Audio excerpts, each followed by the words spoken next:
Bien, bonjour à toutes et à tous. J'ai le plaisir de vous accueillir à cette étape marseillaise et des forums de la transition énergétique que Scania organise. Je voudrais vous remercier, vous intervenants, vous participants, l'équipe d'organisation. Je voudrais aussi particulièrement remercier Scania Méditerranée, représentée aujourd'hui par Daniel Vidal, pour l'aide importante qu'il nous a accordée et qui nous a permis de réaliser cette étape. Alors, vous pouvez le voir, le Covid a fait que nous devons organiser cette étape de façon virtuelle. Elle aurait pu l'être, et on avait prévu initialement de la faire de façon présentielle. Peu importe, les messages sont là, le thème sont là, et les thèmes sont là. Et ça, c'est quelque chose qui est important. Alors, je voudrais revenir sur les 3 raisons pour lesquelles nous avons organisé ces forums. La première raison, c'est de faire connaître le défi sanitaire qui s'offre à nous aujourd'hui. Et ce défi sanitaire consiste à améliorer la qualité de l'air. Cette qualité de l'air n'est pas bonne dans les villes. Elle représente 48 000 morts par an de pollution. Le Covid, c'est plus de 56 000 morts aujourd'hui. Mais ces 48 000 morts sont récurrents chaque année. La France, d'ailleurs, a été condamnée par la Cour de justice européenne pour ne pas avoir protégé ses citoyens. Et pour information, le Conseil d'État avait condamné en juillet 2020 le gouvernement à une astreinte de 58 000 € par jour pour insuffisance de moyens mis en œuvre dans 8 zones des fameuses ZFE. Et Bruxelles, d'ailleurs, a adressé une lettre de mise en demeure au gouvernement pour lui demander de mettre en œuvre toutes les mesures nécessaires pour remédier à cette situation. Ce n'est pas la première fois, c'était déjà arrivé. Et les textes prévoient une amende d'au moins 11 millions d'euros et des astreintes journalières de 240 000 € jusqu'à ce que ces normes de qualité de l'air soient respectées. La deuxième raison pour laquelle nous organisons ces forums, c'est de faire prendre conscience et prendre conscience du défi environnemental qui est le nôtre aujourd'hui. Les accords de Paris, vous vous en souvenez, en 2015, avaient défini un réchauffement maxi de la planète de 1,5 degré en 2050, c'est-à-dire qu'il faut qu'on réduise notre impact CO2 de moitié tous les 10 ans. Le 3 décembre dernier, les Échos avaient écrit un article et dont le contenu indiquait que le recours accru aux énergies fossiles pèse aujourd'hui sur cet accord de Paris, puisqu'on devrait s'attendre normalement à une baisse de 6% des émissions de CO2 par an, et nous en sommes à plus 2%. Et lors de l'ouverture du samedi 12 décembre du sommet destiné à relancer les efforts de lutte contre le réchauffement climatique, le secrétaire général de l'ONU, Antonio Guterres, avait rappelé que dans le monde, on était vraiment en état d'urgence climatique et que les engagements de réduction des émissions de gaz à effet de serre pris par les pays n'étaient pas suffisants et ou n'ont pas été respectés. Et puis enfin, la troisième raison, c'est de savoir aussi et de prendre conscience qu'il y a des choses qui sont faites, des initiatives qui sont prises, notamment en région.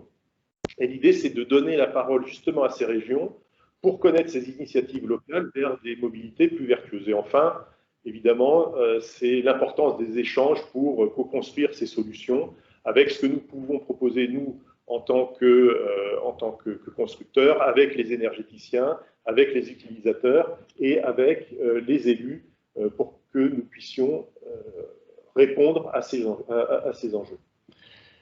Alors, ce que je vous propose, c'est de faire le déroulé suivant. La première partie, je vais vous montrer de façon un petit peu plus imagée quels sont ces 2 défis sanitaires et environnementaux.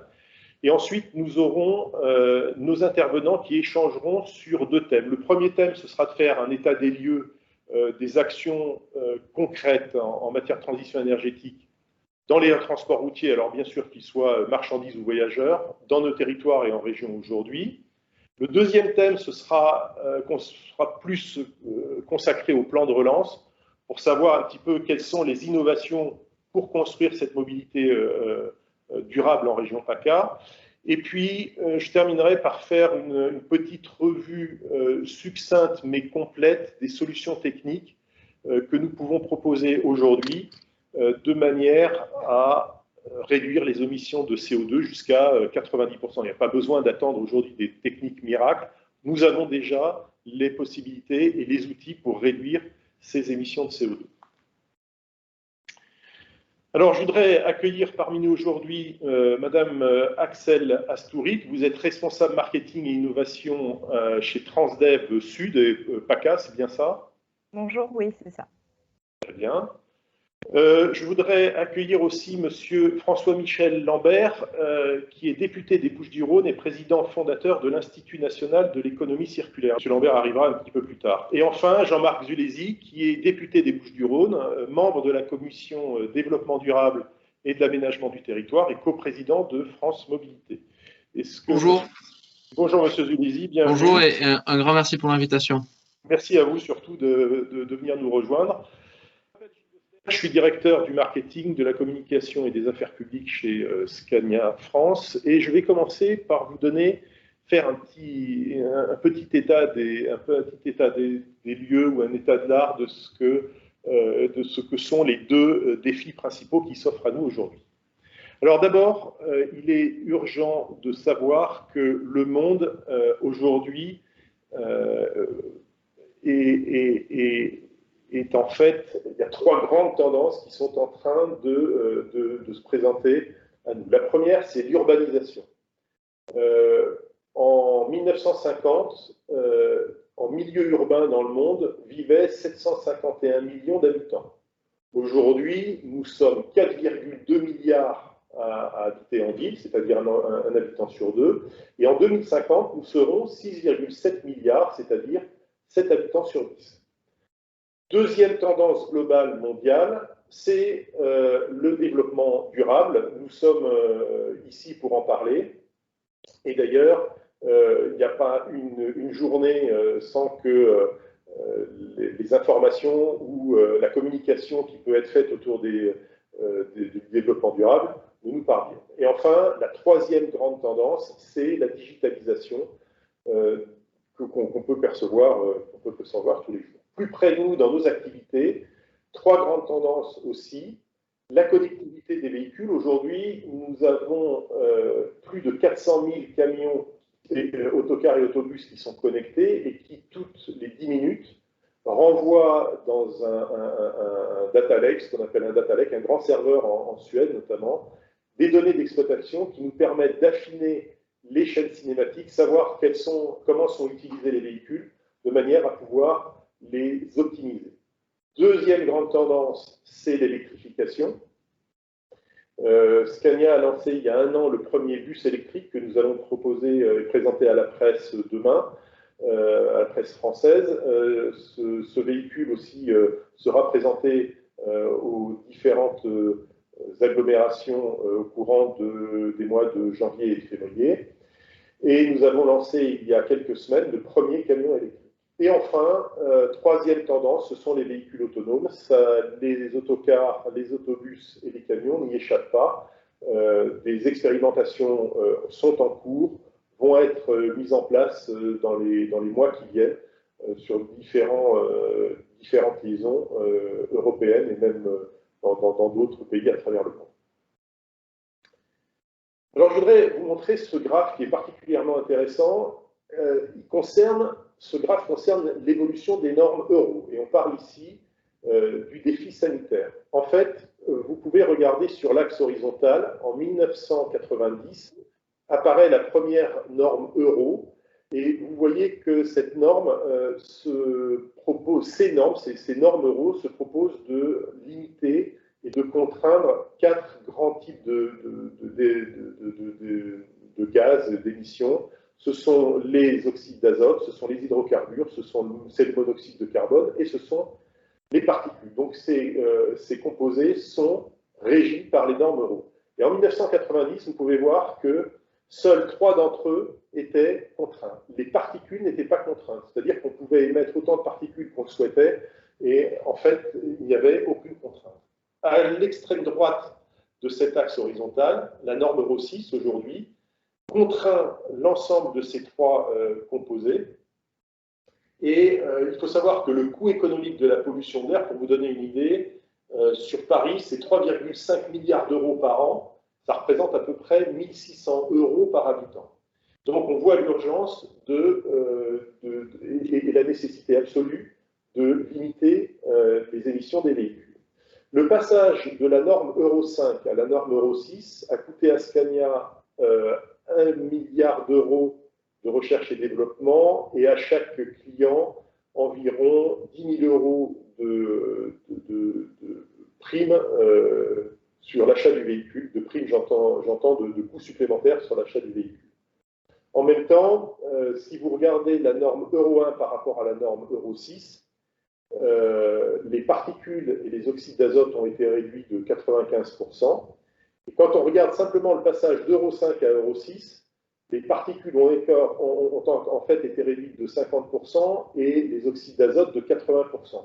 À titre d'information, aujourd'hui, nous ne mesurons plus simplement les particules en termes de masse, mais nous les comptons aussi, c'est-à-dire qu'on compte les particules qui sortent des pots d'échappement.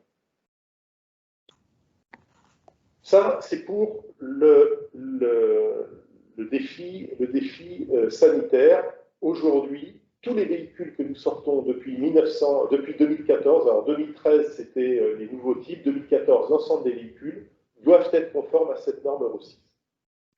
Le deuxième grand défi, c'est le défi environnemental. Alors vous voyez le globe terrestre. Sur ce globe terrestre sont superposées deux sphères.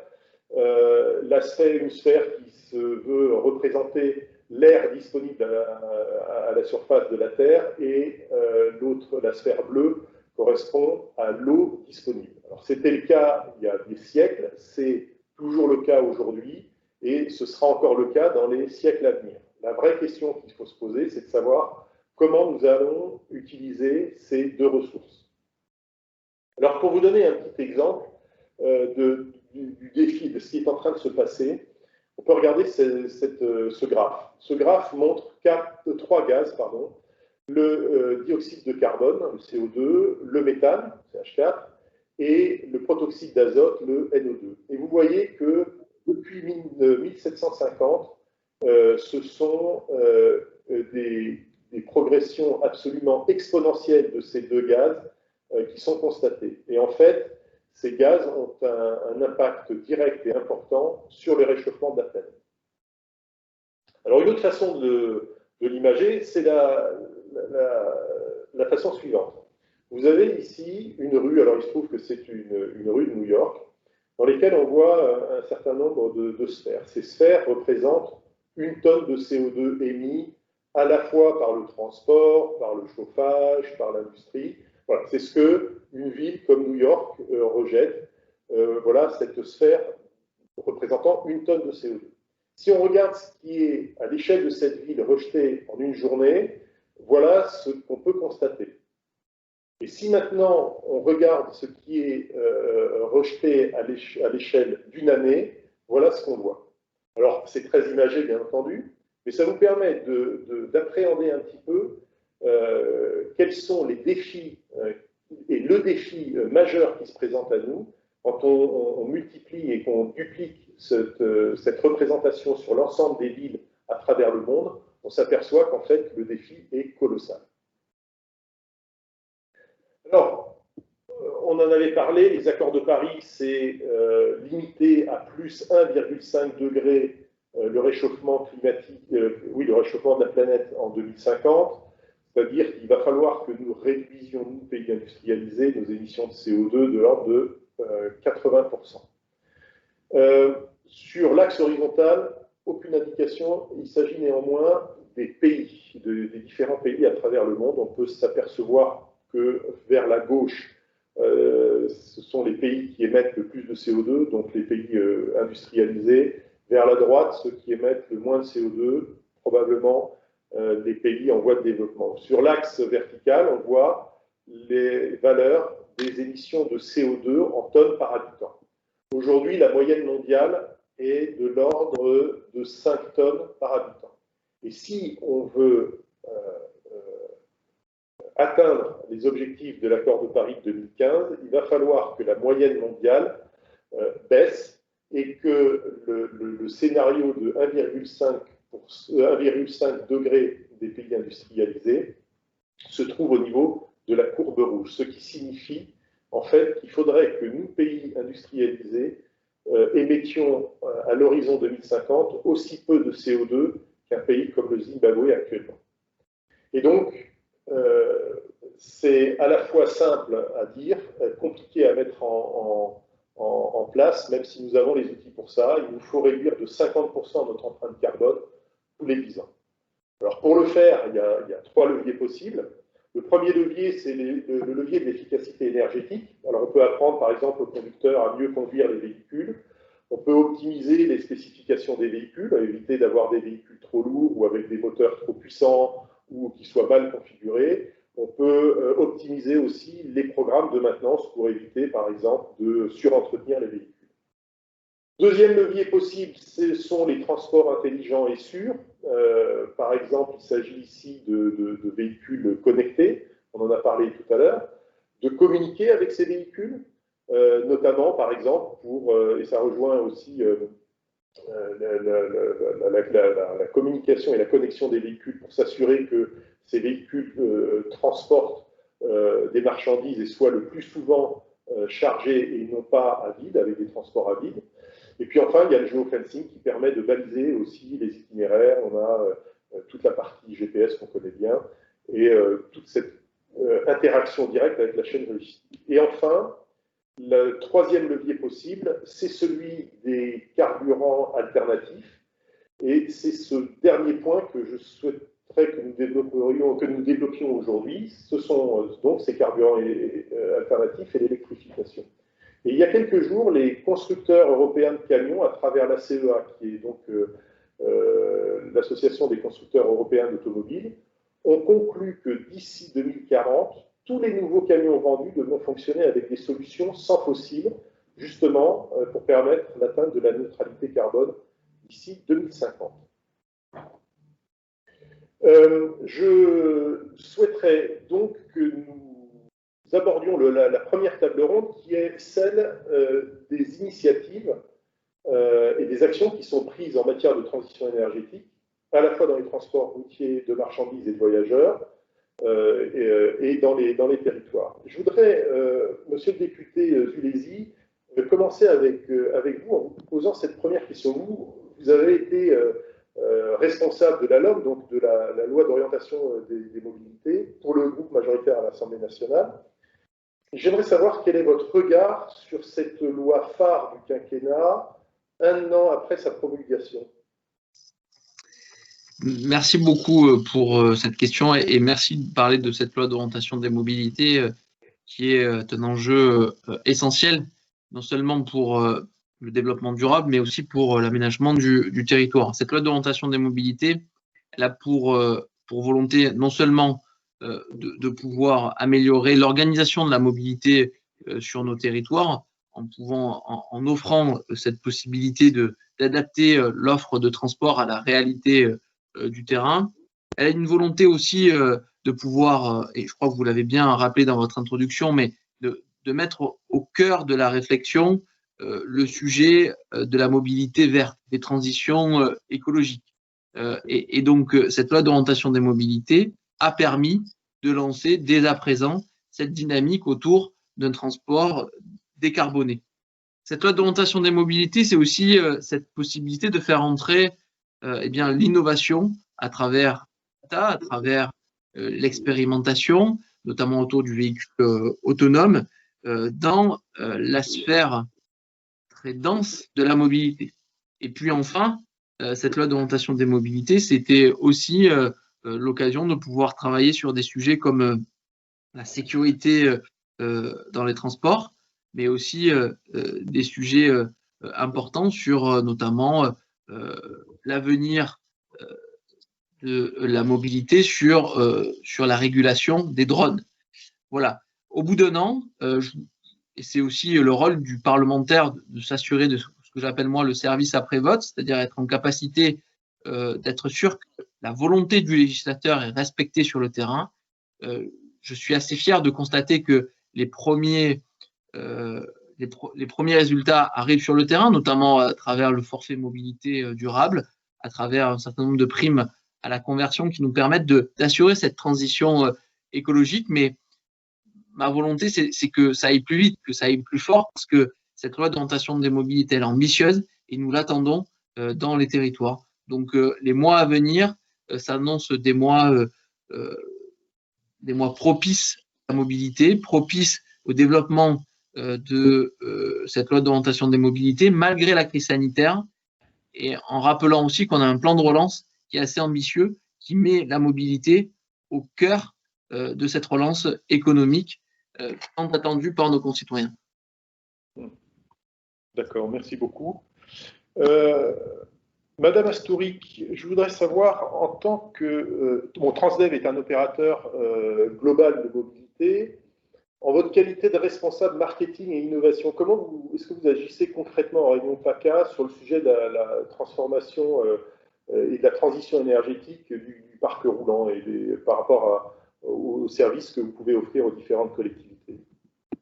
Oui, bonjour à tous, merci pour votre invitation et merci de proposer la représentativité d'un opérateur aux côtés de nos députés. Bonjour député Zulesi, bonjour député Lambert. Transdev, comme vous le rappelez, est intégrateur de toutes les mobilités et au service des collectivités. Transdev en région Sud a bien entendu la même volonté que son président Renaud Muselier d'avoir une COP d'avance. Nous accompagnons les collectivités locales pour accélérer la transition énergétique de leur parc.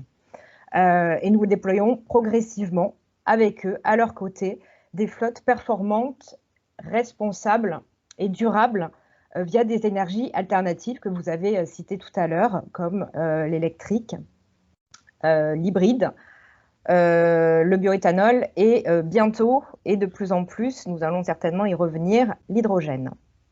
Voilà, l'objectif pour Transdev Sud Provence-Alpes-Côte d'Azur d'ici fin 2022 est de déployer auprès des collectivités 300 véhicules électriques et hydrogène.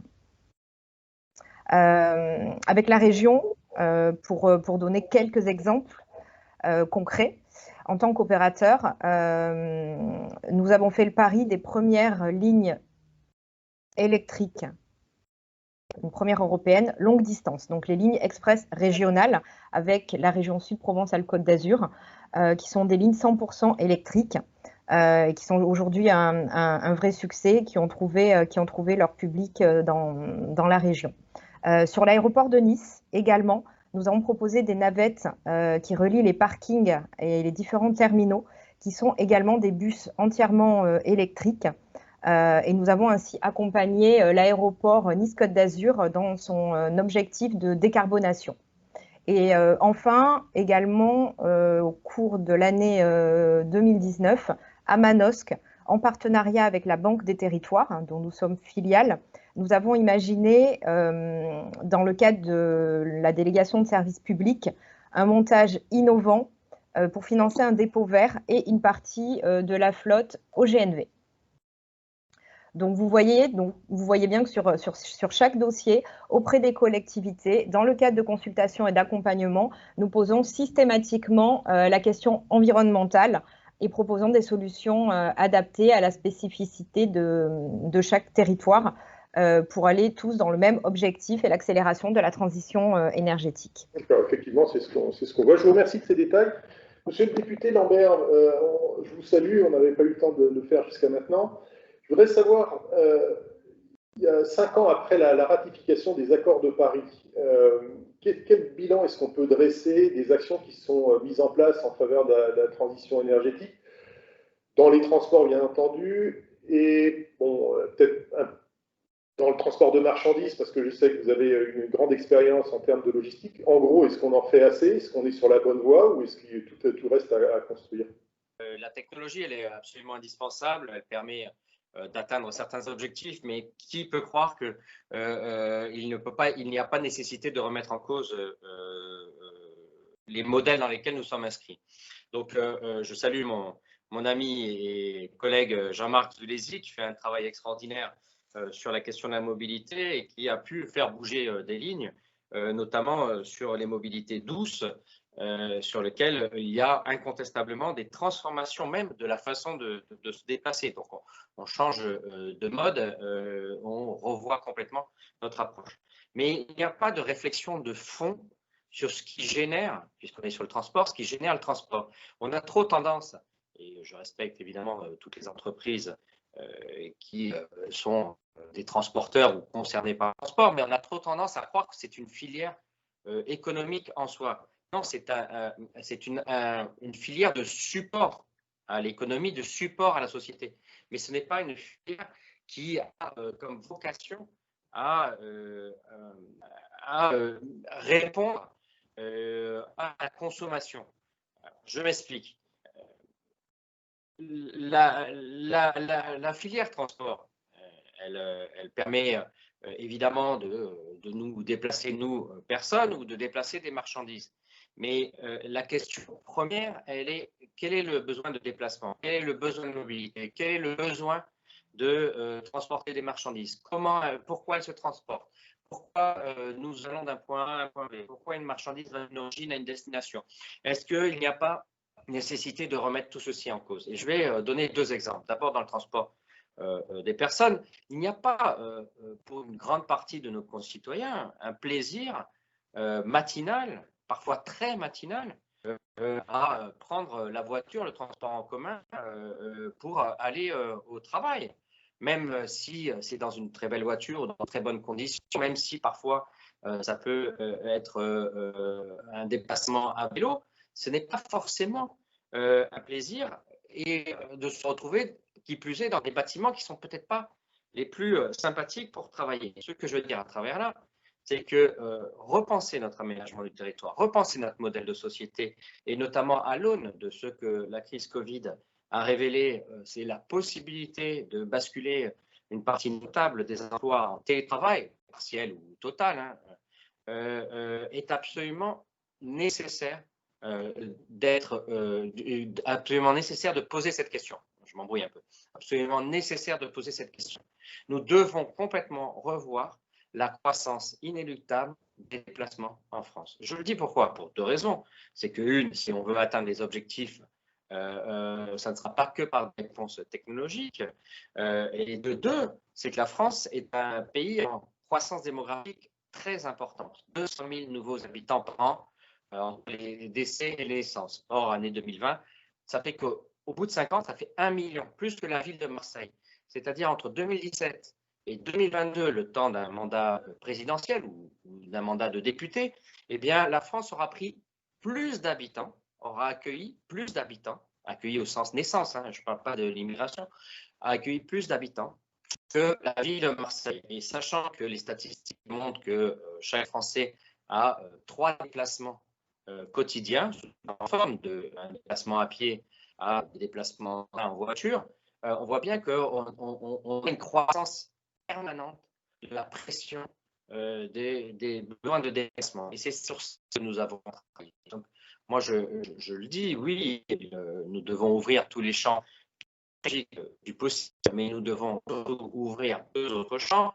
C'est celui de limiter le besoin de déplacement, donc, par exemple sur la question du télétravail ou de certaines formes de travail, mais également sur la question même de l'unicité de son déplacement, avoir densifié mieux les déplacements. Sur les marchandises, c'est la même chose. Sur les marchandises, c'est la même chose. Nous ne pouvons pas continuer, et nous n'avons même pas besoin de continuer dans une croissance où l'origine et la destination, l'origine première, pas l'entrepôt, fût-il Amazon ou fût-il je ne sais, qui est pas loin de chez vous. Non, l'origine première du produit jusqu'à votre destination. Et surtout, la très grosse consommation et le renouvellement. Vous le voyez, je suis président de l'Institut national de l'économie circulaire qui repose la question non pas du recyclage en fin de vie des produits, mais au contraire de la surconsommation de matières premières, de ressources en amont. Notre société, notre modèle de société occidentale ne peut pas s'appliquer à l'échelle de l'humanité avec 10 milliards d'habitants, 6 milliards qui auront le même niveau de vie que nous, et une planète qui n'aura pas grossi d'une tonne, parce que la planète, elle est fermée, elle navigue dans l'univers et il n'y a pas de réapprovisionnement. Donc l'économie circulaire, c'est bien de se reposer la question de notre modèle de développement par rapport aux limites de la planète. Et bien de la même façon, nous devons le transformer sur les déplacements de marchandises. Il y a beaucoup trop, parfois même mal mis en œuvre. Hop, j'ai un cadre qui est tombé, mais ça va. Vous n'êtes pas blessé? Je crie trop fort peut-être. Mal mis en œuvre, des taux de chargement de camions qui ne sont pas suffisants, des cheminements de transfert entre un point A, un point B qui ne sont pas efficients. Donc, il y a tout ce travail. Un, se poser la question des origines et destinations. Deux, se poser la question du modèle de consommation. Est-ce que nous ne pouvons pas rentrer dans un modèle où les produits ont une durée de vie plus importante, où ils sont réparés, où ils sont partagés, l'économie d'usage. Et trois, dans l'acte de transport en soi, comment arriver à plus d'efficacité. J'en finirai sur un point. Par exemple, j'étais président de la Commission nationale logistique nommé par Emmanuel Macron, ministre de l'économie, c'était en 2015 et je l'ai été jusqu'en 2019. Et ce que nous préconisions, c'était vraiment une transformation complète des systèmes d'organisation, notamment par la numérisation, pour obtenir des meilleurs taux de chargement des camions. Ça sera beaucoup plus efficace, et je le dis tout de suite, que de fantasmer de mettre des camions sur des trains. Ça n'existe pas de mettre des camions sur des trains, sauf pour des très belles photos ou des petits reportages vidéo. La réalité, c'est que les camions ne sont pas assez bien chargés, les camions ne sont pas efficients dans leur déplacement. Et pour réussir cette transformation, nous devons utiliser les data, nous devons changer nos modèles. Conclusion sur aussi les réflexions que nous devons mettre en œuvre dans une approche systémique. Et je ne sais pas s'il y a des acteurs des concessions autoroutières autour de cette table ronde, mais j'ai présenté dans la loi anti-gaspillage pour une économie circulaire un amendement qui a mené à changer complètement le cadre contractuel des concessions autoroutières. Aujourd'hui, la rémunération se fait à l'unité de véhicule, la voiture, le camion. Une voiture avec une personne ou avec 5 personnes, c'est le même prix. Un camion plein ou vide, c'est le même tarif. En obligeant les concessions d'autoroute à créer des tarifs sur le nombre de passagers et sur le taux de chargement des camions, eh bien, vous aurez un changement complet de modèle, vous aurez des camions mieux chargés, vous aurez des voitures avec plus de personnes à bord. Voilà les changements systémiques que nous devons mettre en œuvre.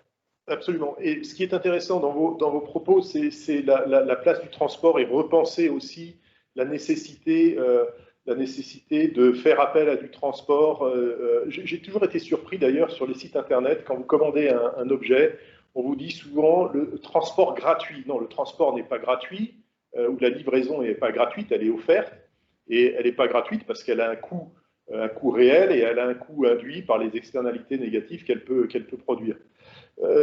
Monsieur le député Zulesi, vous êtes coprésident de France Mobilité, justement. Est-ce que vous pourriez nous présenter un petit peu ce qu'est France Mobilité et puis nous donner quelques exemples d'initiatives en région PACA concernant justement cette transition énergétique des transports?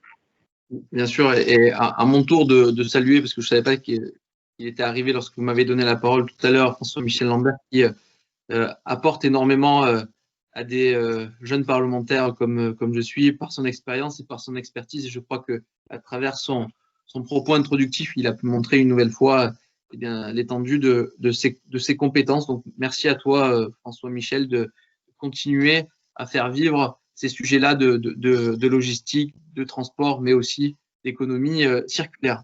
Sur le sujet de France Mobilité, donc l'objectif est très simple, c'est de faire vivre la mobilité dans les territoires, être au service des élus, être au service des acteurs de la mobilité pour déployer des solutions de mobilité. Qu'on ait un État qui soit au service, un État qui soit là pour répondre aux questions, répondre aux difficultés des acteurs. Cela avec beaucoup de simplicité puisque nous avons mis en place une plateforme qui vous permet de rentrer en contact directement avec la DGITM et qui vous permet de poser toutes les questions que vous souhaitez, des questions techniques, des questions en lien avec la réglementation, et vous avez des services réactifs qui sont là pour répondre à ces sollicitations. France Mobilité, c'est aussi une plateforme unique qui vous permet d'avoir un regard très précis sur les aides financières, sur les appels à manifestation d'intérêt qui tournent autour de la mobilité, parce que, disons-le, hein, on est les champions de l'accompagnement des solutions innovantes, sauf que on a toujours du mal à avoir une visibilité, une lisibilité sur les aides, parce qu'il y a plusieurs acteurs, parce que chacun veut proposer eh bien, son programme. Eh bien, nous, notre volonté avec France Mobilité, c'est de pouvoir faire un benchmark justement des aides disponibles, de manière à ce qu'on puisse en un clic trouver ces aides, ces accompagnements. Et puis à ce titre-là, je souhaiterais vraiment rendre hommage eh bien, à notre ingénierie publique. Je pense notamment au CEREMA, qui vit des heures qui sont pas évidentes en cours de restructuration. Et le CEREMA est un vrai acteur de terrain, parce qu'on s'appuie sur le CEREMA pour déployer ce qu'on appelle des cellules d'appui d'ingénierie territoriale. On en a une aussi en région sud, qui est là pour justement assurer cette proximité nécessaire pour déployer des solutions de mobilité. Donc un grand merci au CEREMA. Je peux aussi mettre en avant la Banque des Territoires qui nous aide, l'ADEME qui sont là à nos côtés pour que France Mobilité prenne corps sur les territoires. Et donc notre volonté, c'est aussi de mettre en lumière ces initiatives qui marchent, parce que on veut porter cette vision très positive, très ambitieuse pour l'avenir. On a sur nos territoires des collectivités, des acteurs qui innovent, et je pense qu'on n'en parle pas assez. Et donc c'est l'occasion avec France Mobilité de mettre en lumière ces initiatives. Et donc pour répondre à votre question, on a notamment au niveau de la communauté d'agglomération Arles, Crau, Camargue, Montagnette, eh bien il y a une initiative qui me semble être tout à fait pertinente, puisqu'on met en lumière, dans le cadre de France Mobilité, une initiative, puisque suite à la fermeture du centre ancien d'Arles à la circulation, eh bien, la collectivité a souhaité mettre en place une ligne régulière réalisée par un vélo triporteur sans émission de CO2 pour justement maintenir une desserte en transport commun. Et donc ça, c'est à souligner, c'est à mettre en avant. Et ça montre bien que toutes les collectivités qui, dans une certaine mesure, peut-être peuvent être réticentes quant à l'idée de mener d'une politique volontariste en matière de transport, parce que j'imagine que lorsque on ferme le centre ancien à la circulation, eh bien, d'un coup, vous avez une levée de boucliers des citoyens en vous disant que c'est un scandale, etc. Eh bien, cette solution montre bien que ça marche et qu'il faut aller de l'avant. Sur la métropole Aix-Marseille-Provence, mettre en avant cette initiative, puisqu'on a des autocars qui sont équipés de porte-vélos intérieurs, notamment sur la ligne 1 et 2 du réseau Ulysse. Ça aussi, c'est un combat qu'on a mené notamment avec François-Michel Lambert, ensemble, main dans la main, pour que enfin nous puissions mettre des vélos derrière des autocars. Et donc moi, je veux mettre en avant cette initiative. C'est pour le moment qu'une expérimentation, mais moi, je veux qu'elle soit généralisée, parce que si on veut gagner la bataille de la mobilité douce, du vélo, eh bien, cette généralisation de la mobilité active dans notre société, il faut donner de la facilité. Il faut jouer sur la complémentarité des modes de transport. Et donc, quand la métropole Aix-Marseille-Provence permet justement à ce qu'on puisse mettre des vélos derrière des autocars, derrière des bus, eh bien, je pense que ça permet de développer de manière très, très fortement cette complémentarité entre le bus et le vélo. Et donc, moi, je souhaite souligner ce type d'initiative, et c'est tout l'objectif de l'activité. Oui, merci beaucoup. Justement, Madame Astourik, est-ce que vous pourriez nous donner quelques exemples des tendances vers lesquelles les collectivités pour lesquelles vous œuvrez, avec lesquelles vous travaillez, donc ces tendances vers lesquelles ces collectivités se dirigent dans la mobilité durable? Est-ce qu'on voit se dessiner quelques tendances globales? Alors, je vous ai évoqué tout à l'heure les autocars électriques, des autobus électriques, des flottes de GNV. En fait, il n'y a pas de règle au niveau d'une énergie en particulier. Il s'agit de travailler avec les collectivités sur des mix énergétiques et d'apporter des solutions qui soient adaptées. Chaque contrat, chaque autorité organisatrice possède ses spécificités et l'enjeu réside dans la proposition des solutions les plus adaptées finalement au contexte local.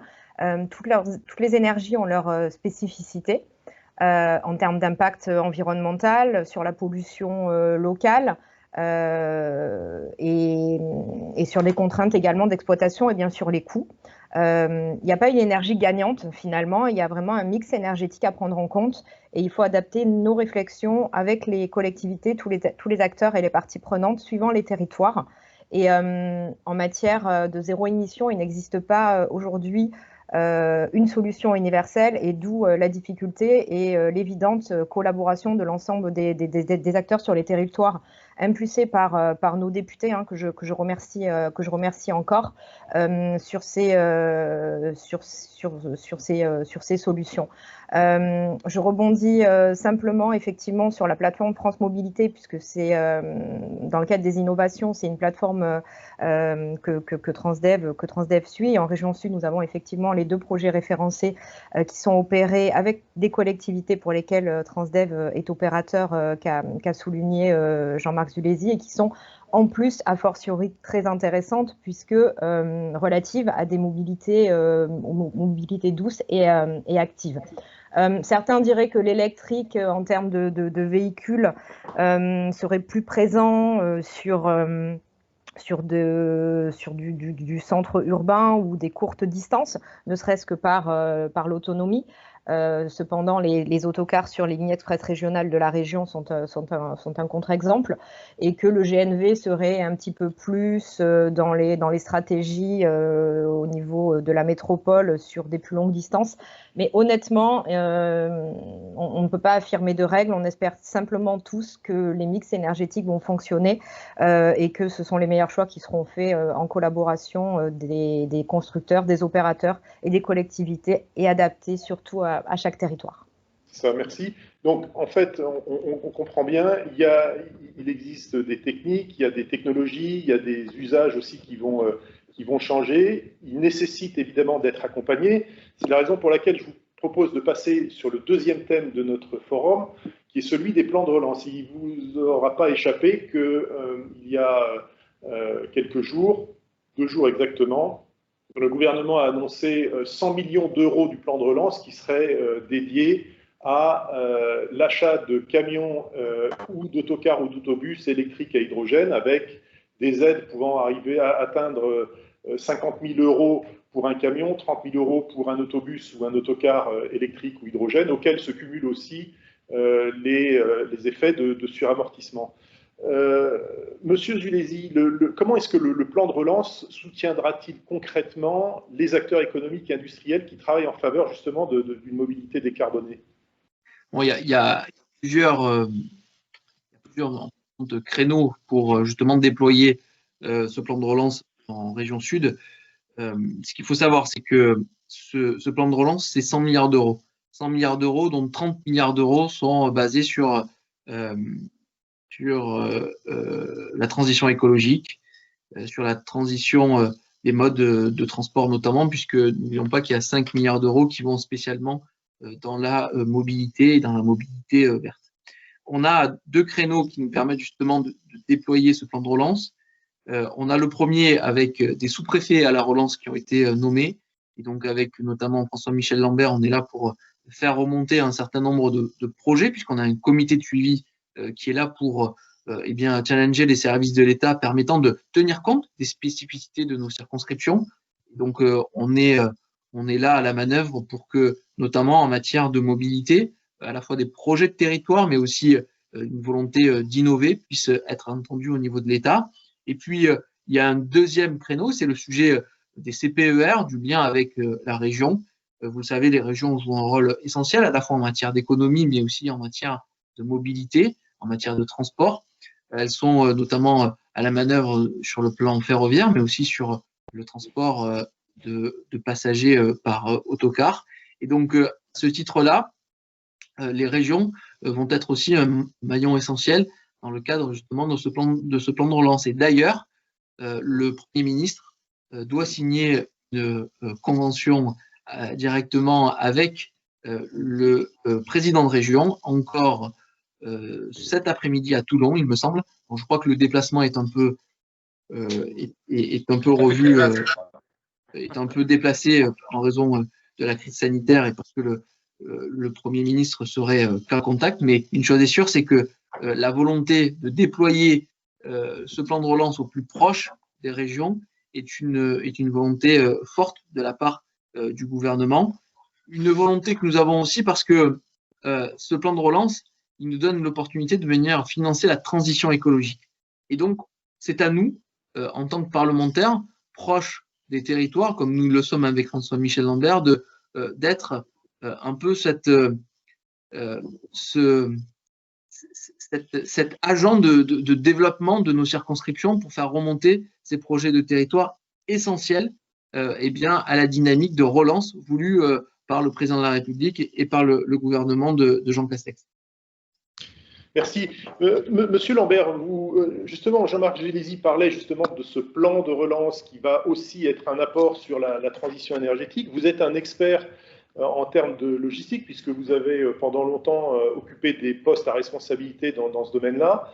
Tout à l'heure, dans ma présentation liminaire, je vous parlais des grandes orientations du monde et notamment la digitalisation.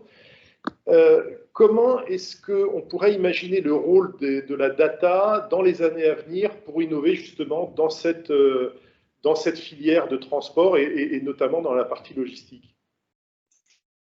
Merci de poser la question parce que malheureusement, en France, on n'a toujours pas perçu l'importance de l'efficience logistique. Je rappelle qu'au classement mondial de la performance logistique, la France est 16e mondial, 8e européenne. Quand je dis 8e européenne, il faut trouver donc 7 pays devant nous. Au début, on l'a facile, hein, l'Allemagne, les Pays-Bas, la Belgique, le Royaume-Uni, mais il faut encore chercher d'autres pays. Donc, vous voyez que on est dépassé par l'Espagne, on est dépassé par le Portugal, on est même dépassé par la Grèce qui a une efficience logistique bien meilleure que la nôtre, malgré la spécificité du territoire grec. Donc, ce n'est pas du tout une perception politique. Et donc, par effet rebond, la question des data, elle n'est pas vraiment comprise comme étant une réponse à ces enjeux. Et on a tout à la fois expérience. Moi, je suis du centre de recherche en transport et logistique de l'Université de Marseille, où j'ai pu pratiquer pendant plus de 6 ans, notamment le conseil auprès des collectivités sur ce sujet. Les entreprises logistiques françaises sont de réputation mondiale et la production et la maîtrise de data, la France est parmi les meilleurs au monde. Mais ce n'est pas tout, il faut assembler ces briques. Et ces briques, il faut les mettre dans une stratégie, comme vous l'avez dit, d'exploitation des data et je vais être très clair, je sais que je suis un forum sur le transport et la mobilité, mais pour faire baisser le besoin de transport et de mobilité. Et nous devons, et donc je sais que Transdev notamment, mais pour citer d'autres, ont une volonté sur cette question de data et même de travailler sur l'open data, notamment dans le monde du transport de voyageurs, pour justement permettre à des acteurs extérieurs, qu'ils soient offreurs de services de transport ou offreurs de performance, à se saisir de ces datas, à les traiter et à les reprojeter. On le voit notamment, je vais dire différemment, mais soyons fiers, et je sais que Jean-Marc se bat comme moi de faire des Bouches-du-Rhône une image positive quand on est souvent dénigré. Les élus du Sud, non pas les élus, mais le territoire dans son ensemble, ce sont les marins-pompiers qui ont mis au point le système de collecte anticipée d'informations sur la crise Covid en allant mesurer le taux de présence du virus dans les eaux usées de Marseille, avec une semaine d'avance, et on change complètement la stratégie politique pour repérer des clusters qui montent. Donc, on voit bien, et je passe par une actualité, mais on voit bien quelle est l'importance de la data? C'est une information traitée qui permet d'anticiper et d'être plus efficace. Eh bien, dans le monde du transport, ces informations, nous pouvons les avoir, nous ne les mettons pas en œuvre et encore moins nous les traitons. Donc, c'est vraiment un sujet, que ce soit dans le déplacement des personnes ou que ce soit dans la question des déplacements de marchandises. Je suis sur un point, c'est 12 ans, 15 ans, on avait théorisé hein, l'arrivée des grands bateaux porte-containers, c'est 1000, 2000, 5000 containers qui sont déposés d'un coup sur un quai et qui doivent être évacués. Depuis Fos, on connaît Fos, c'est pas un système comme ça d'évacuer Fos. Mais cette information, elle n'est pas connue, par exemple, par les services de gestion des voies routières. Donc, d'un coup, peuvent arriver 10, 20, 50, 100, 300 camions qui déplacent ces marchandises, ces containers, pardon, pour les amener aux entrepôts, pour les amener aux destinataires suivants, et qui peuvent venir percuter, au sens imagé, évidemment pas au sens routier, qui peuvent venir impacter une circulation routière et donc, derrière, faire perdre tout le monde. Le transporteur, le citoyen qui se retrouve dans un bouchon qui n'était pas prévu, l'agent économique qui se retrouve avec 1 heure de retard par rapport à son rendez-vous, etc., etc. Pourtant, c'est une information qui est connue dès le départ de Chine, 28 jours avant. Tel jour, on sait que par exemple, le bateau est en train de décharger, et j'en finirai là, est en train de décharger à l'instant même un Fos, je ne sais pas lequel c'est, mais celui qui est en train de décharger, eh bien, le groupe CMA-CGM savait exactement à quelle heure il toucherait quai et quand est-ce que commencerait le déchargement des containers. Il le savait au départ de Chine il y a 28 jours. Sauf que cette information, elle n'est pas partagée avec tous ceux qui seront d'une manière ou d'une autre impactés par les flux que cela génère dans notre territoire. Donc, vous voyez bien combien nous avons à travailler là-dessus et c'était l'un des sens de la stratégie France Logistique 2025. Monter en puissance, monter en capacité sur le numérique, tout à la fois sur la fibre et le gouvernement actuel accélérer le déploiement de la fibre, c'est extraordinaire, c'est une chance très forte pour la France, mais il faut en même temps donner les outils et les compétences, c'est-à-dire monter dans la transformation numérique de nos entreprises de toute taille et l'apprentissage, la gestion de ces data. Et là, vous aurez une transformation profonde. Ça. Merci, merci Monsieur le député. Madame Astouric, vous partagez la vision de François-Michel Lambert sur cette question de data. J'imagine que vous, c'est quelque chose que vous gérez au quotidien. Quelles sont aussi les marges de manœuvre du groupe Transdev, la stratégie pour justement maintenir ces efforts dans la transition énergétique? Oui, tout à fait, je partage. Il y a bien sûr les obligations légales avec la plateforme DataGouv et l'ouverture des données. Et nous essayons de travailler un maximum, et notamment depuis le début de la crise, sur la gestion des heures pleines, des heures creuses. C'est un petit peu technique, mais de l'affluence dans les véhicules, et pour arriver à opérer de façon idéale et de pas justement faire rouler des véhicules à vide, comme vous l'évoquiez tout à l'heure, pour arriver à optimiser finalement ce que vous évoquiez au niveau de la logistique dans les transports en commun. Au-delà de ça, nous attendons bien sûr beaucoup du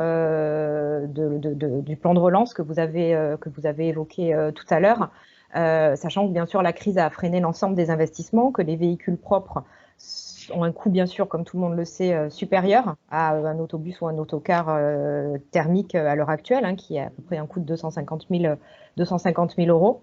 Et donc, il nous paraît essentiel d'accompagner aussi sur ces sujets les collectivités par le plan de relance et les différents appels à manifestation d'intérêt et appels à projets relatifs aux nouvelles technologies, aux nouvelles énergies, et à l'innovation qui vont paraître.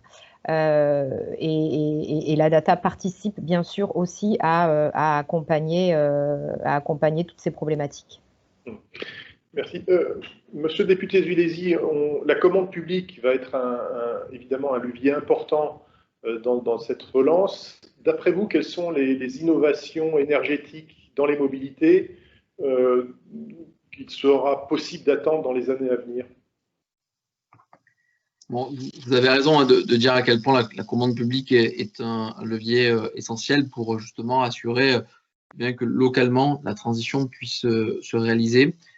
Disons-le aussi, il y a pas mal d'inquiétudes actuellement, étant donné la conjoncture, sur ce sujet-là, puisque les collectivités sont un peu frileuses à l'idée d'investir, mais notre volonté, c'est de pouvoir répondre à justement cette inquiétude. Et puis, il faut, je pense, ouvrir la commande publique, que ce soit beaucoup plus simple.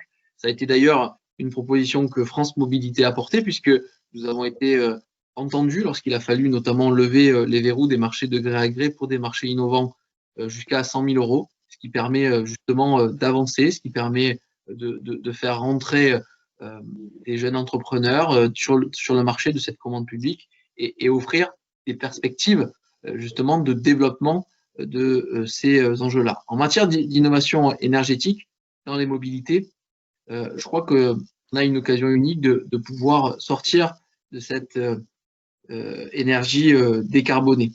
Par contre, moi, je mets un petit warning parce que tous les modes tous les modes énergétiques ne s'appliquent pas à tous les modes de transport. Je m'explique. On parle beaucoup d'hydrogène, c'est très bien et je pense que ça sera une innovation énergétique importante à venir, mais l'hydrogène ne s'applique pas à tous les modes de transport. On parle beaucoup de GNV, très bien, mais pareil, le GNV ne s'applique pas à tous les modes de transport. Donc, désormais, que ce soit sur ces innovations énergétiques en matière d'électrification, en matière de développement du GNV, du GNL, du développement de l'hydrogène, il faut que ces innovations puissent être accompagnées d'un véritable plan stratégique pour que les investissements aillent aux endroits où c'est le plus pertinent. Et donc, en cela, il faut absolument qu'on puisse s'appuyer aussi sur l'expertise des opérateurs, l'expertise aussi des constructeurs, de manière à ce que les autorités organisatrices de la mobilité soient accompagnées dans les choix stratégiques à venir. Très bien. Donc, ce que je retiens des différents échanges que nous avons pu avoir, c'est qu'il n'existe pas une énergie qui va se substituer intégralement aux autres. Il est évident que ce n'est pas non plus la responsabilité d'une filière unique, mais c'est la responsabilité de tout le monde. C'est-à-dire qu'il va falloir qu'on remette en cause aussi nos modèles de mobilité, repenser l'aménagement des territoires, revoir et passer probablement à une économie d'usage plus qu'une économie de possession des biens.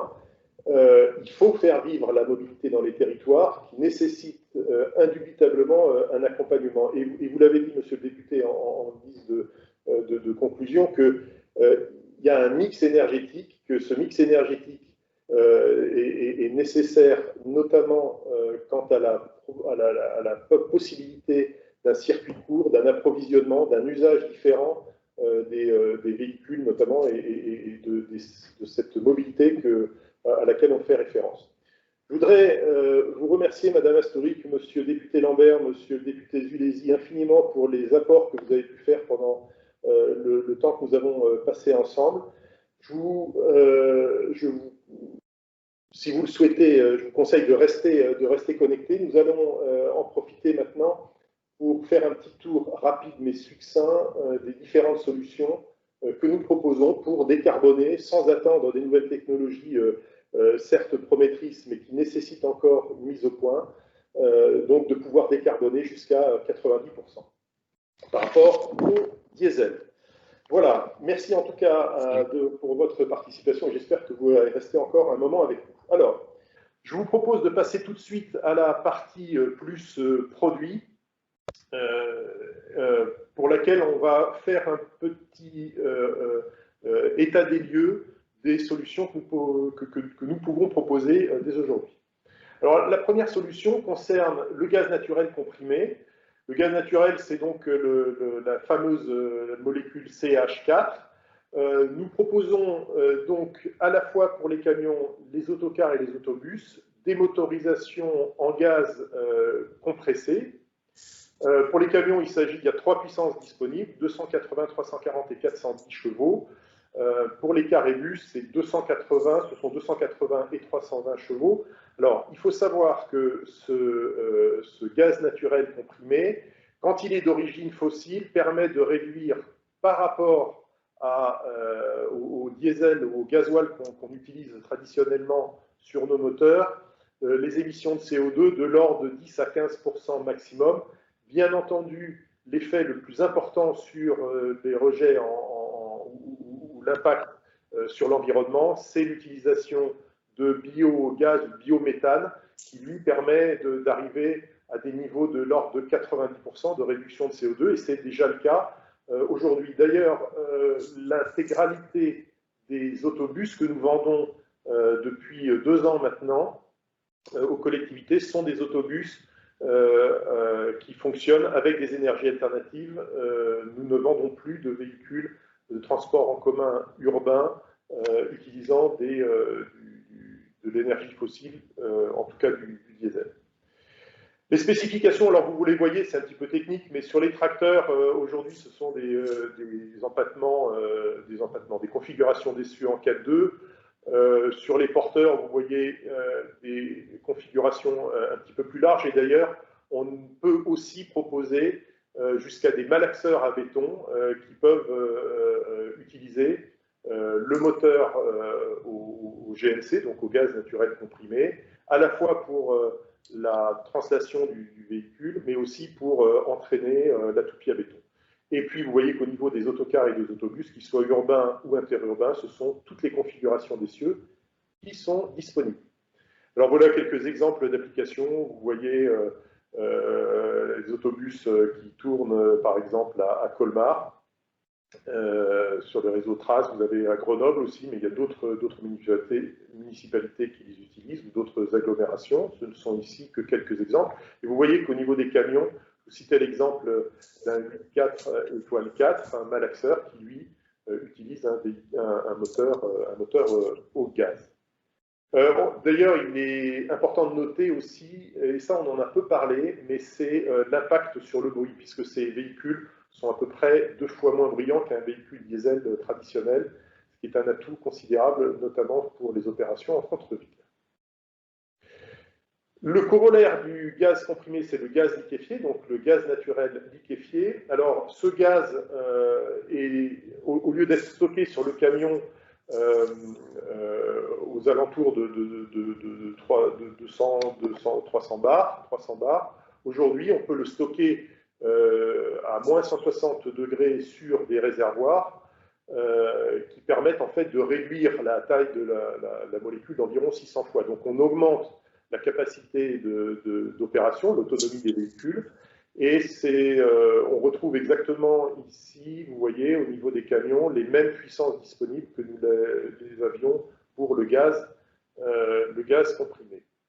Au niveau des réductions de CO2, on reste sur du 15%, bien qu'il existe du gaz naturel liquéfié d'origine de biomasse, qui est cher à produire et qu'on trouve plus rarement. Alors on trouve aussi du GNL qui utilise des certificats d'origine, des garanties d'origine pour pouvoir justifier une dépollution plus importante.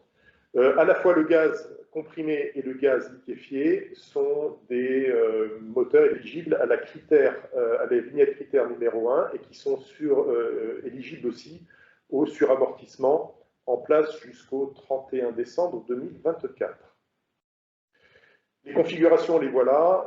Pour les camions, c'est 4262 pour les tracteurs, 4262 pour les porteurs. À noter que vous voyez qu'il n'y a pas de motorisation pour les autocars et les autobus en gaz naturel liquéfié. Voilà quelques exemples de véhicules en gaz naturel liquéfié. Vous voyez le camion vert au milieu, on voit un réservoir cylindrique. Et c'est un réservoir cryogénique qui permet d'emporter ce gaz liquéfié à moins 160 degrés. Autre exemple, le bioéthanol.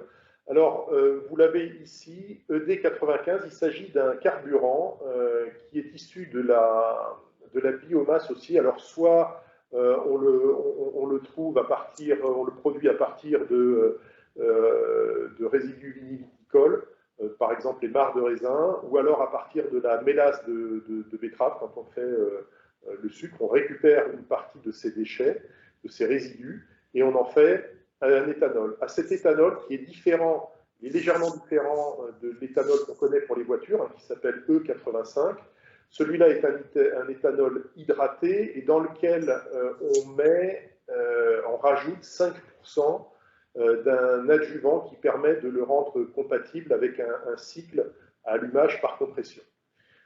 Aujourd'hui, ce biocarburant est disponible pour les camions sur un moteur de 410 chevaux. Et on a expérimenté déjà, alors dans le sud-ouest, il y a des véhicules qui tournent, on en trouve aussi dans le sud-est qui utilisent de l'éthanol issu de marcs de raisin.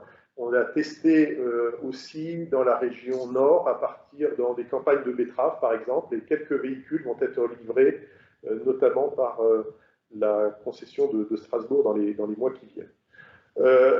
Évidemment, le bilan CO2 est très attractif puisqu'il est de l'ordre de 90% à partir du moment où on utilise de l'éthanol issu de résidus. Très bien. Voilà les spécifications, elles sont très larges puisque là il s'agit d'un carburant liquide. On le stocke dans des réservoirs qui sont de même dimension que les réservoirs traditionnels qu'on peut trouver sur les camions qu'on a l'habitude d'utiliser en régime diesel. Là encore, vous voyez quelques exemples de véhicules. Je vous parlais des campagnes de betteraves. Vous voyez le véhicule 410 chevaux sur la droite de la photo. On trouve des bennes, on trouve des malaxeurs aussi qui peuvent être utilisés avec ce carburant. Et autre exemple, c'est autre carburant disponible, il s'agit du B100, il s'agit du biodiesel qu'on produit et qui est un EMAG, en fait, un ester méthylique d'acide gras. Et ce biodiesel est issu principalement du diester de colza, produit en France, raffiné en France, distribué en France. Et ce carburant a la particularité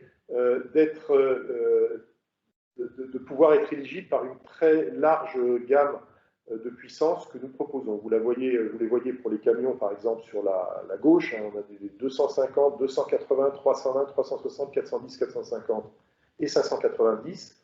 320, 360, 410 et 450 pour les autocars et les autobus. Ce biodiesel est éligible à la vignette critère numéro 2 et sa réduction de CO2 est de l'ordre de 60% par rapport au véhicule diesel. Alors il a là le gros avantage aussi, comme l'éthanol d'ailleurs, de pouvoir être stocké, et il est d'ailleurs stocké, il n'est pas distribué en réseau public, mais il est stocké par le transporteur dans ses installations, mais c'est un carburant qui est très stable et très facile à mettre en œuvre. Alors, vous voyez ici les configurations d'essieux, que ce soit pour les camions ou pour les autocars et les autobus, il y a pratiquement l'intégralité des configurations sont disponibles sur cette motorisation. Là, quelques exemples d'applications. Alors, on voit des véhicules qui ne se différencient pas de l'extérieur des véhicules diesel traditionnels. Ils ont les mêmes capacités d'emport, des consommations qui sont à 5 à 10% près au niveau des autonomies qui sont à peu près identiques.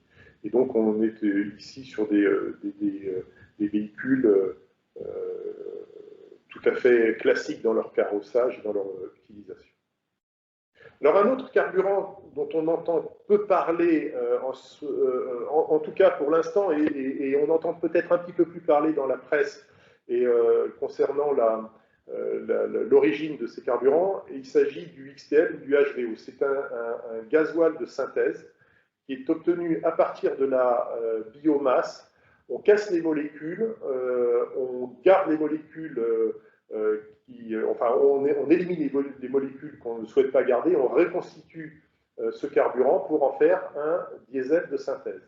Alors c'est un carburant qui est très intéressant parce que Alors, Scania est une société d'origine suédoise, donc il a été testé pendant de nombreuses années en Suède. Il tient très bien le froid, il a un indice de cétane qui est très intéressant. Il a l'avantage aussi de pouvoir mettre à disposition un panel qui est non pas très large, mais qui est le plus large qu'on puisse imaginer, un panel de moteurs. Et vous voyez qu'aujourd'hui, l'intégralité des moteurs de camions et de cars et de bus que nous proposons sont éligibles au XDL ou au HVO. Et ce carburant permet de réduire les émissions de CO2 de 90% sous certaines conditions, et c'est là que je crois qu'il faut être très prudent, de savoir à partir de quelle biomasse ce carburant est produit. Il ne s'agit pas effectivement de déforester un côté de la planète pour pouvoir ensuite produire un carburant qui se veut plus vertueux. En réalité, il faut se préoccuper de savoir d'où vient la biomasse. Et si la biomasse est d'origine renouvelable et respectueuse à la fois des territoires, des hommes et de l'environnement, c'est un carburant qui est très intéressant. Alors on le retrouve lui aussi, il est éligible à la vignette critère numéro 2, il n'est pas distribué directement dans les stations publiques, mais il est parfaitement stocké chez les Français, dans les parcs et les établissements de transport. Voilà un exemple d'application. Alors là, vous pouvez imaginer tout ce que... Vous prenez tous les véhicules que vous pouvez voir sur la route, les véhicules lourds, et ce carburant est parfaitement éligible à toutes les applications qu'on peut imaginer. Alors l'électrique. L'électrique, c'est une énergie sur laquelle, qui représente en fait le fondement de la stratégie Scania en termes de maîtrise des émissions et de réduction des émissions de CO2. Et c'est une énergie dont on va parler de plus en plus dans les années qui viennent. Alors, nous proposons aujourd'hui deux types de véhicules, soit des véhicules plug-in hybrides, ce qu'on appelle les PHEV, ce sont des véhicules hybrides, rechargeables, c'est-à-dire qu'on garde quand même un moteur thermique sur le véhicule, par exemple, qui pourrait très bien fonctionner avec du gasoil de synthèse, du carburant de synthèse, ou un B100, un biodiesel par exemple, pour réduire encore les émissions de CO2. Ce véhicule utilise des batteries, une autonomie d'environ 50 à 60 km avec ces véhicules PHEV, et en dehors de ces 60 km d'autonomie, on peut reprendre évidemment le fonctionnement du véhicule avec le moteur thermique qui, lui, en plus d'être utilisé pour déplacer le véhicule, est utilisé pour recharger les batteries. Et vous voyez d'ailleurs en bas à droite une photo de la recharge. Et le deuxième type de véhicule, alors le PHEV, lui, est éligible à la vignette critère 1, mais le deuxième type de véhicule qu'on propose est un véhicule purement électrique, chargé, lui, évidemment, à partir de bornes, par exemple, et lui est éligible non pas à la critère 1, mais à la critère électrique, qui est le summum de ce qu'on peut faire en matière de vignette critère, et c'est un véhicule à batterie. Alors, je voudrais signaler d'ailleurs le partenariat que nous avons signé avec Engie et EVBox pour la fourniture. On arrive sur une fourniture d'une solution complète, puisque on peut fournir le véhicule, on peut fournir la borne de recharge, on peut fournir aussi l'abonnement et on peut fournir l'énergie qui va servir à faire avancer ce véhicule. C'est un partenariat qui existe, qui n'est pas évidemment un partenariat exclusif. Il est tout à fait possible à opérateur ou transporteur de choisir son propre fournisseur d'énergie. Alors, au niveau des véhicules disponibles, sur les hybrides rechargeables et hybrides tout simples, nous avons des véhicules avec un moteur pour les camions de 280, 320 et 300 chevaux. Ça, c'est pour la partie véhicule moteur thermique. Et puis pour la partie moteur électrique, c'est des moteurs de 130 kW. Et on a 3 batteries qui représentent 90 kWh avec une autonomie de 60 km. Pour les cars et bus, il s'agit d'un hybride avec un moteur de 320 chevaux disponible. Les réductions de CO2, si on roule avec du biodiesel, par exemple, on arrive à des 90% de réduction de CO2 par rapport à une chaîne cinématique diesel traditionnelle. Et puis enfin, au niveau du véhicule à batterie, là on a des véhicules, des moteurs plus puissants, hein, puisqu'il s'agit de 230 kW. Sur les camions, il y a 2 packs batteries différentes, hein, de 5 à 9 batteries, donc, qui permet de passer à des autonomies jusqu'à 250 km environ. Et on est à peu près sur des autonomies similaires pour les autocars et les autobus notamment, avec des autonomies de 280 km. Là, on parle d'une réduction de CO2 de 90 à 100%, bien entendu, et comme on l'avait signalé tout à l'heure, suivant l'origine, bien entendu, de l'électricité, si c'est une électricité produite à partir d'une ressource renouvelable, une électricité verte. Au niveau des configurations, uniquement en porteur pour les camions, mais toute configuration pour les autocars et les autobus en véhicule hybride. Concernant les différentes applications, vous voyez ici des véhicules. Alors, beaucoup de véhicules, pour le moment, vous voyez des véhicules à l'étranger. On trouve des véhicules en Norvège, on trouve des véhicules en Suède. On trouve McDonald's, c'est un véhicule aux Pays-Bas. Mais ce sont des véhicules qui sont maintenant disponibles et qu'on va pouvoir directement utiliser en France. En bas à gauche, vous avez le bus électrique que nous avions présenté lors du salon Busworld en 2019 à Bruxelles. Et puis j'en terminerai par l'hydrogène. Alors l'hydrogène, on en a beaucoup parlé. C'est un carburant ou une source d'énergie plutôt que nous sommes en train de tester, qui nécessite encore du développement, notamment sur les véhicules lourds.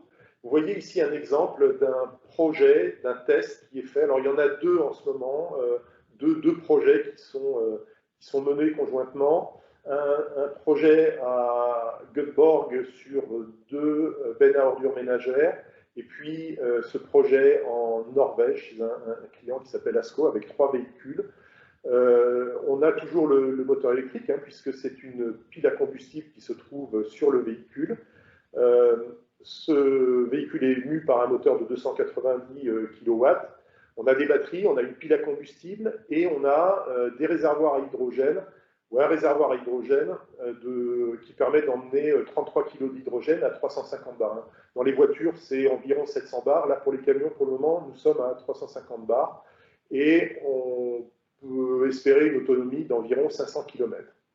Néanmoins, c'est une solution qui est toujours en cours de développement, en cours de test, et il faudra que, pour pouvoir voir sa mise sur le marché, qu'on puisse avoir un TCO, un coût d'exploitation de ce véhicule qui se rapproche le plus possible du véhicule à batterie. Et pour Scania, le véhicule à batterie, en tout cas, la source d'énergie qui va permettre de pouvoir opérer avec des coûts d'exploitation les plus optimisés par rapport aux autres énergies dans les 20 prochaines années.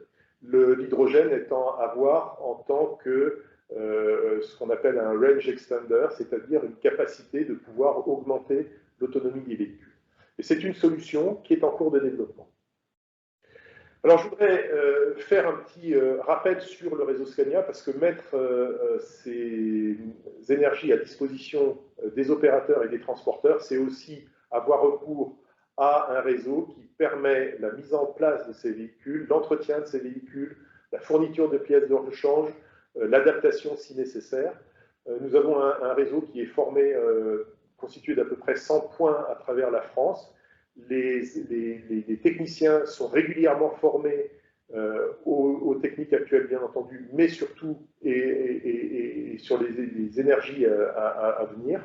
Et les bâtiments aussi sont adaptés aux solutions alternatives. Par exemple, entretenir un véhicule gaz nécessite pour un concessionnaire d'adapter, ou un point de service d'adapter ses locaux pour pouvoir réceptionner en toute sécurité ces véhicules. Et puis évidemment, une disponibilité de pièces de rechange qui est totale, puisque une pièce de rechange commandée avant 16 h est livrée le lendemain matin avant 9 h. On a abordé ce point tout à l'heure, il s'agit de la formation à la conduite économique. On propose tout un programme de conduite économique et aussi de coaching pour pouvoir aider le conducteur à diminuer les émissions de CO2. Il faut savoir qu'un mauvais conducteur peut gommer à lui seul 10 ans de développement moteur. C'est-à-dire qu'on peut très bien, en conduisant mal un véhicule, faire en sorte que tous les progrès qui ont été faits sur la chaîne cinématique n'aient servi à rien. Donc c'est absolument nécessaire de non seulement sensibiliser, mais de former et d'accompagner les conducteurs. Et on constate d'ailleurs une économie jusqu'à 15% de gains de consommation. En 2019, par exemple, nous avons assuré 6000 jours de formation grâce à la présence de 51 formateurs, à la fois sur le terrain, mais à la fois en coaching, puisque nous pouvons suivre à distance la performance des véhicules et la manière dont ils sont conduits. Et puis, je voudrais insister aussi sur une offre que nous avons qui s'appelle le Scania Zone et qui permet en fait à l'exploitant de véhicules ou transporteur de faire en sorte de déterminer des zones. Vous voyez ici la ville de Stockholm et on a déterminé certaines zones, des zones où il faut absolument réduire au maximum les émissions, il faut réduire, pour une autre zone, il faut réduire le bruit, dans une autre zone, on va réduire la vitesse limite. Et quand on a défini ces zones sur l'ordinateur de l'exploitant, le véhicule qui se trouve connecté permutera automatiquement à l'entrée de ces zones, s'adaptera directement aux contraintes de ces zones. Par exemple, un véhicule qui est connecté, quand il entrera dans la zone du bas, la zone de à l'heure, automatiquement adaptera sa conduite et sa vitesse plutôt sur cette zone.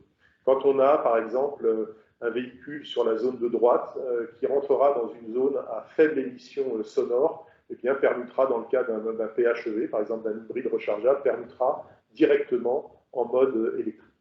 Et donc ça, c'est une option qui est disponible. Voilà, j'en terminerai ici pour la présentation de ces solutions alternatives. Vous pouvez le constater, elles sont, pour la grande majorité d'entre elles, à l'exception de l'hydrogène qui est toujours en test, mais sur laquelle nous travaillons, elles sont toutes disponibles et vous voyez qu'on a déjà à disposition des solutions pour décarboner dès maintenant le transport, que ce soit le transport de marchandises ou de voyageurs, à des niveaux atteignant 90%, voire plus dans le cas de l'électricité. Voilà, nous avons fait le tour des énergies que nous développons aujourd'hui ou que nous avons à disposition qui permettent dès maintenant de réduire jusqu'à 90% les émissions de CO2. Je voudrais vous remercier d'avoir participé à ce forum de transition énergétique, à cette étape marseillaise du forum de transition énergétique. Vous retrouverez sur le site www.scania.fr/FTE le replay de cette session ainsi que le document de synthèse. Vous pouvez nous retrouver bien entendu sur les réseaux sociaux et votre distributeur Scania reste à votre entière disposition, bien entendu. Je vous souhaite une excellente journée. À très bientôt. Au revoir.